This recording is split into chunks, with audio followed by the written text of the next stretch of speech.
chika. Pia Wurtzbach, buntis na nga ba? Yan ang duda ng mga netizen nang mag-post ng mala prenup na video si Pia kasama ang hubby na si Jeremy na nasa gitna ng disyerto at may caption na "What happens next?" Ano nga bang kasunod pagkatapos ng kasal at maging legal na mag-asawa? Yes, diba? oo. After, syempre, una muna, kasal-kasalan. After ng kasal-kasal, labing-labingan, tsorbahan. After ng labing-labingan, syempre, kasunod doon, buntis. So, syempre... Parang nagbibigay na siya ng hint. Actually, may isang video sila kung saan sila nakasakay sa kotse na parang napansin ng netizen na parang buntis ba si Pia? Kasi parang nag-iba yung kanyang form ng mukha.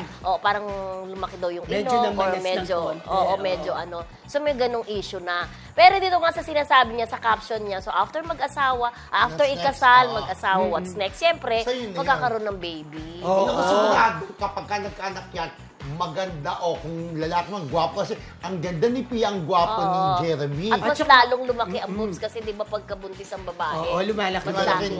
Ba't ikaw di ka naman buntis Ikaw talaga, ako na naman. Diba? At saka sigurado yung baby nila magiging sikat yan. Maganda. Promotion model yan. Correct. Pagaya ni Maria, naganda ni Sia, di ba? Correct. At mas gwapo si Siggy. Di ba laki na si Siggy? Siggy nga ba yun?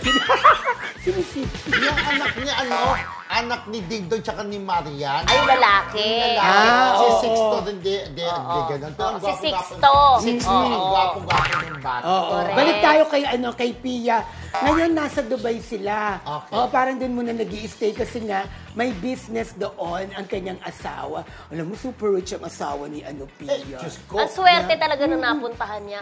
At saka ang swerte ni Pia. Hanggang ngayon, hindi rin siya, kahit wala siyang project sa TV, movies, yung endorsement, di ba? Dire-diretso. Pero swerte rin naman si Jeremy.